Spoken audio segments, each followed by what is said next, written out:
Welcome to Donmar TV News Channel.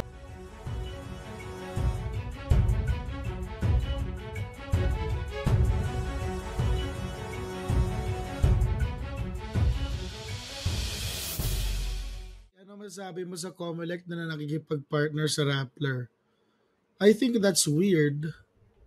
Kasi mamaya hindi matanggap ng Rappler yung magiging result and we have a pretty good idea of what the result's gonna be.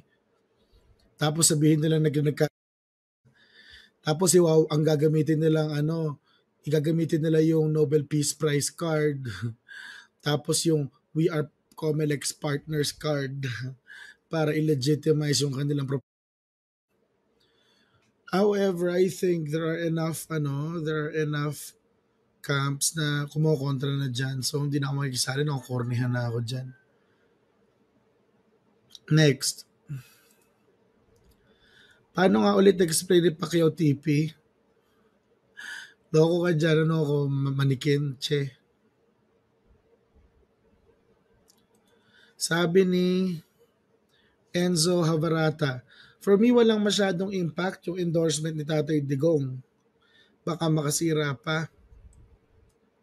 Well, right now, kung mag-endorse si PRRD, medyo formality na lang eh. Medyo obvious na eh kung sino mananalo eh.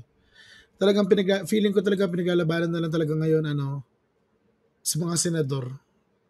Dikit-dikit yung senador eh.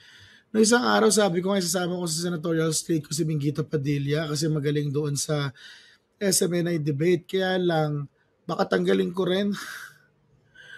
Kasi background check ko, sino ba tong Minggita na to? Anong nalaman ko na, yun pala yung Minggita na yun. So, yeah, baka i-edit ko yung aking senatorial slate. Basta ilabas ko na lang guys ng end of mga first week ng April yung final. Sabi ni Queen Zyril, Ilocano ka ba tipi? Hindi. Bulakenyo ako eh. Pareho magulang ko Bulakenyo. Actually, puro Bulacan yung pamilya namin. Tipi, ano nakita mo kay Padilla? Kalmado siyang sumagot, nag-aral talaga siya para sa debate, hindi siya nagtunog. May mga sagot siya na tama, na maganda talaga na oo nga no. Kaya lang ang gusto ko lang malaman ay yung kanyang recent history. Hindi pa ako ganun ka-familiar. All I know is that she's smart. Dr. Mingita Padilla is smart. Ang problema ko lang, nadala ko na aking emosyon last night. Sabi ko, ano ba ang pinagkagagawa niya noong huling 10 taon? Parang ganon. So that is something that I will still have to look into. So right now, ang senatorial slate ko pa lang ay first, Marcoleta, 2, Villar, 3, Gadon, 4, Legarda. Marcoleta, Villar, Gadon, Legarda pa lang. Yung iba, hinintay ko pa lumitaw sa debate. TP, how about Astra Naik? I mean, Astra Naik is a friend. I consider her a friend, si Yusek Astra, but not yet. Sabi ni No Sir Nieves, ayaw ba kay Bailen? Yung kay Agnes Bailen. Alam mo, kaya rin si Bailen, matalino si Bailen. Diferensya nga lang, nag-i-strategic vote ako eh. So, pag pumasok siguro siya sa top 25 ng mga senador, baka isama ko siya. Kung hindi, kung nasa top 30, 40, 50 na siya, sa dulo-dulo na, walang winnability, masasayang lang yung boto ko. At saka pala Harry Roque. Sorry naman po. Ulitin ko lang ha, Marcoleta, Villar, Gadon, Roque, Legarda. Marcoleta, Villar, Gadon, Roque, Legarda.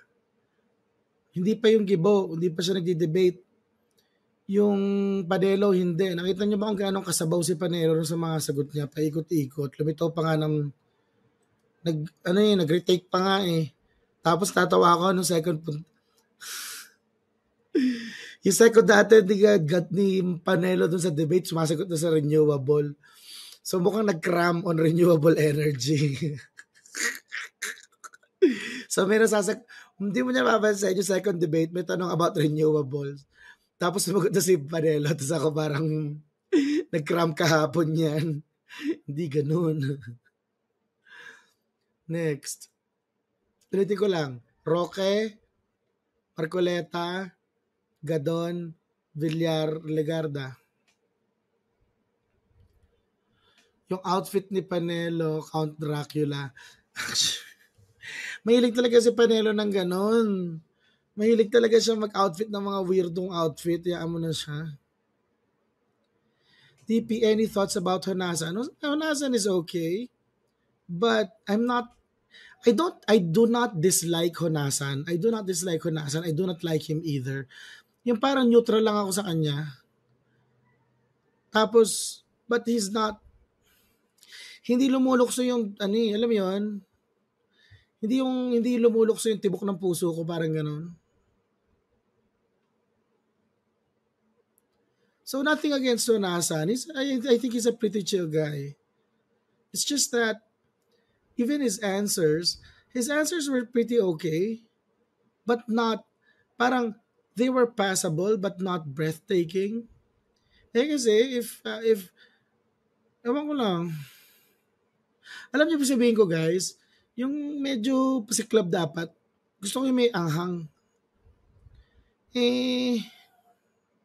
Hindi ko naramdaman kay Honasan eh.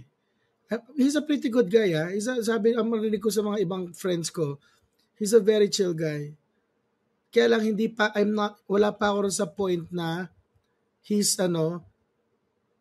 parang may appreciation, parang he's good enough to put on my lang naman. Balota ko yun eh. Wala naman akong pakialam kung sino boboto ko eh. Pero hindi pa. Next.